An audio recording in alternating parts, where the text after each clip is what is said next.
Good morning, everyone. I'm Luke Kerner, and I'm with Blockchain Co-Investors, which is a crypto fund-to-fund. We're investing in over 40 of the leading crypto VCs. And I started something called Crypto Mondays, which is the leading crypto meetup in the world. And it's great to be here. This is my second time in Singapore. I was here for Consensus in 2019. And was completely blown away by Singapore, and I'm excited to be back. And Robert, now this is your first time here, and you can introduce yourself and what you do, but you're now opening up an office for your company here, so I wanted to touch on that. But when we have an office, our first few employees who are here in the audience that just joined, so we're officially in Singapore and servicing customers all over Asia. We actually have been for several years from the United States, where we're headquartered, but looking forward to doing that more materially out here. And why don't you tell them what Lukka does? So Lukka's an institutional software and data provider servicing any businesses that have crypto assets on their balance sheet. And so we help them be more financially responsible, pass audits, and manage all of the very messy data that is created from all the innovation that happens in the crypto ecosystem. And why are financial audits so hard? Yeah, it's interesting, and I guess even traditional financial audits can be challenging and burdensome, but they're very necessary to add transparency for shareholders and any other stakeholders.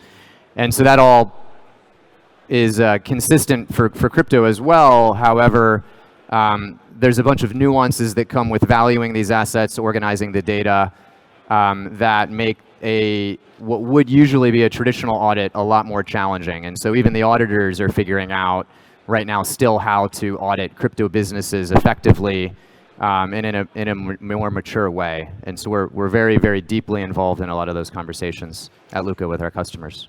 And so when do you generally get involved with the company?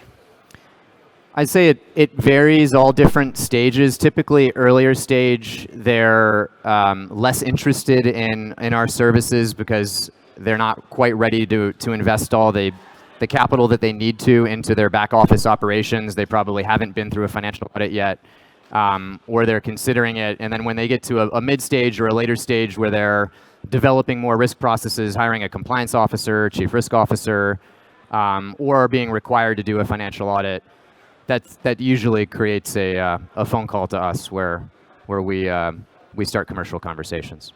And most of the time, do you obviously you're excited to start then, but would they have been better off calling earlier and starting these processes so they were in a better position, when it came time to actually need it?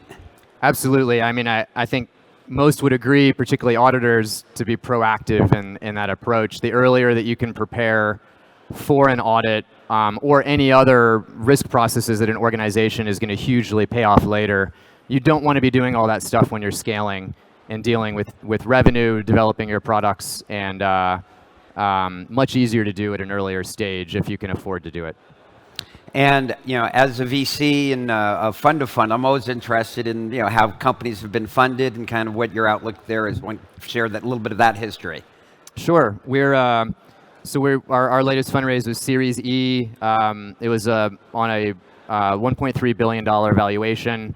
We had raised about $200 million, just shy of that, in the 18 months prior to that, over 4 consecutive rounds. And so a lot of that was over the last year. There's a lot of capital being provided to various crypto businesses that I think a lot of companies benefited from. And then we've also scaled our team up to about 180 people today from 45 at the beginning of that 2-year journey. Wow. Okay, so that's a big staff. How is that distributed around the world? So we have about 20 outside of the United States. The rest are scattered all over the United States. Our biggest nexus is in New York City. That's where we started.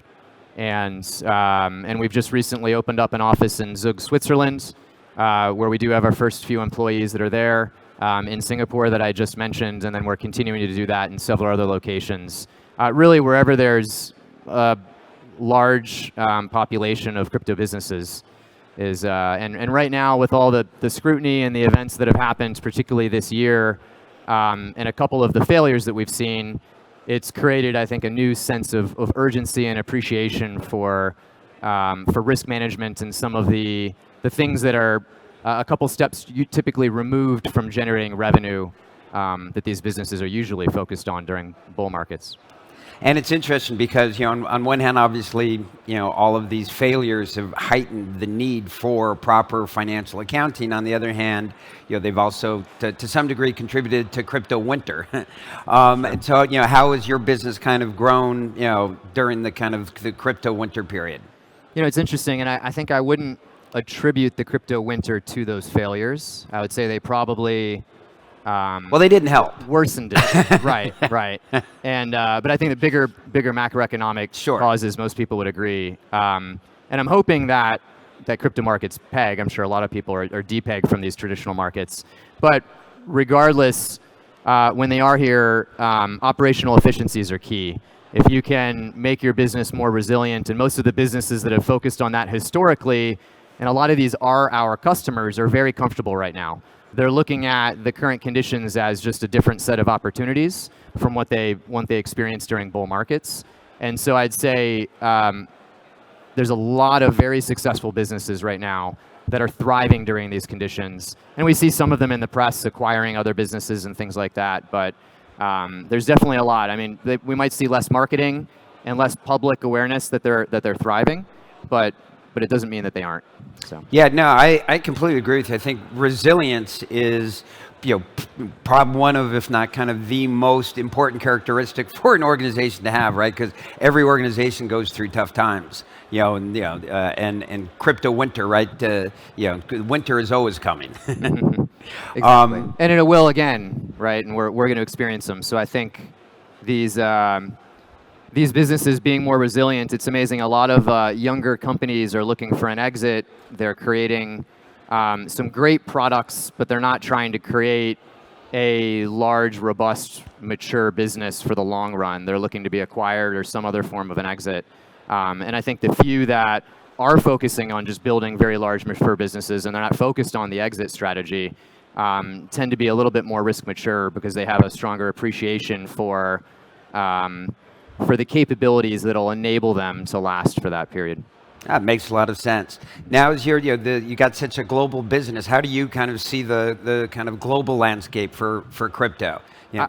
I'll say it's very exciting. Coming out to Singapore has been very exciting. Really, I think there's been very few cities that I've traveled, and I've been doing it quite a bit this year, where we haven't seen a ton of momentum. And what's interesting is a lot of that momentum you don't notice unless you're locally actually in those cities, which is you're preaching to the choir. This is what I do going around the globe. I spend 6% of my time, going to different crypto wherever the crypto capital of the world is during that week. And this is obviously in the world. This is it for the crypto capital of the world, undoubtedly. And what's really surprising to me, and I know you've noticed it, is how few Americans. There were a lot more. The last time I was here was Consensus 2019, and kind of it felt like there were a lot more Americans. So I don't know what you would attribute that to. Yeah, and this is my first time here, so I guess I don't have the relative context, but I've been surprised as well. I don't know if it's pandemic circumstances that's preventing travel or I guess what, it's but just not a priority, right? I mean, that's my assumption is.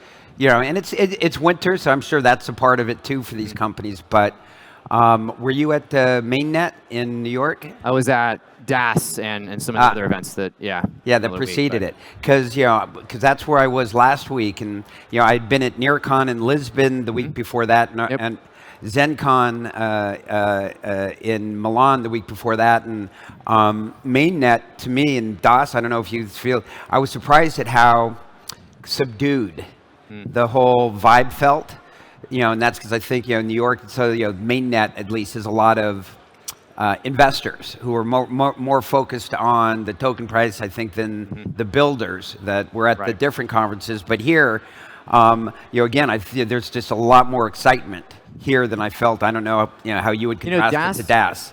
DAS, historically, and we've gone to that event very frequently, we tend to see the same businesses. And that's the Digital Asset Summit for the folks who don't know. From the Blockworks puts on, which is a great event, very institutional focused, and we typically see a lot of the same businesses every year. This year, I'd say we saw a lot of new ones that I hadn't seen the previous year, and they were primarily traditional financial institutions or similar, which was very exciting to see. So there's definitely a lot of that, a lot going on. That's definitely a theme that And did you get where a lot of them actually kind of actively, aggressively pursuing the opportunities, or are they more kind of putting their toe in the water? I'd say they're feeling it out. Some of them are going through regulatory approvals. Many traditional financial institutions are already regulated heavily, so they're not going to get into crypto without doing it by the book and ensuring that they have all the proper approvals.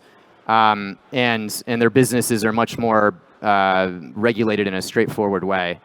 So I'd say there's a lot of observing, but those organizations, they take a long time to mobilize new pipelines and new offerings. So I think they've been at work for a while. Many of them are launching some of their offerings now, and the others that aren't quite ready to launch are definitely hard at work behind the scenes. Well, and I imagine those kinds of customers, they've got to start engaging your services from day one, right? They can't begin to do any business without, It is. It's there's vendor risk assessments, there's RFPs, requests for proposals, there's all kinds of processes that are very lengthy that are really designed to mitigate vendor risks, which are more important than ever when dealing with a lot of the very young companies that are catering to all the crypto innovation. So it is tricky sorting through all of them, and we take great pride at Lukka in trying to make that process as easy as possible for those organizations. And so we try to demonstrate a lot of those processes, even though we're a relatively small company compared to them. And if you think about other companies in the industry that are overlapping with you that you plug into, I got before Milan I was in Tel Aviv, and I visited the Fireblocks office there. Yep. Wow, that was buzzing. So I assume you've got a work with Fireblocks and others? Absolutely, yeah. We work with Fireblocks, with Copper, with a lot of their peers. We share a lot of overlapping customers with our capabilities, so it's very natural to do business development, to do events. We're doing some events out here with a couple, and we just announced a partnership with Talos, who I know is here as well. They're doing some great things, and it's important for a lot of these organizations servicing crypto to partner together and to support each other, and there's a lot of very complementary products that they have. And when you're looking at and there are a lot of great companies, there's a single one you go, here's one company that's really coming up that maybe people in the audience aren't as familiar with. Sure, that's tough. I'd say big fan of Solidus Labs. There's and there's some very early startups. What do they do? So they're trade surveillance. So they're a SaaS company that offers trade surveillance capabilities and products, and so serves a lot of government agencies and other businesses that are managing counterparty risk and other trade risk activities. And all the logos that you mentioned, I think, are all great examples of companies that are really thriving and doing some great things, and have very mature global strategies, which not all of them, as you mentioned earlier. Yeah. Sometimes we see that regional effect. A lot of those companies they realize that, crypto inherently is global in nature, right? It doesn't really see borders.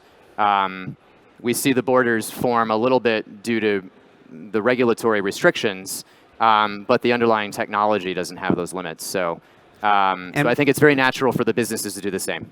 And when you see the regulatory restrictions, do you see a lot of kind of regulatory arbitrage between the different jurisdictions? Absolutely. I think we see that a ton. We'll see companies that don't want to deal with regulation in the US or in Europe, which are two of the more regulated areas, tend to form entities outside of the United States. I think that's temporary in nature, and that ultimately the markets are too big in those other regions, and so in contrast to the other companies that are maybe starting off in a heavily regulated area and then are going global, I think are going to have more long-term benefits for sure. Makes a lot of sense. So we're down to our last minute. What's the last thing you want to leave the audience with about Lukka? Yeah, I'd say, and I say this pretty frequently at events, the importance of operational risk and a lot of the things that a CEO or a CFO or someone doesn't want to deal with today, such as financial audits or hiring a chief risk officer or a risk team. I can't say it enough that it's important to actually do those things, do them proactively, do them before you need them, and start thinking about all the things that could catch up to you later. And the cost to do those today is far less than doing them when you have to later.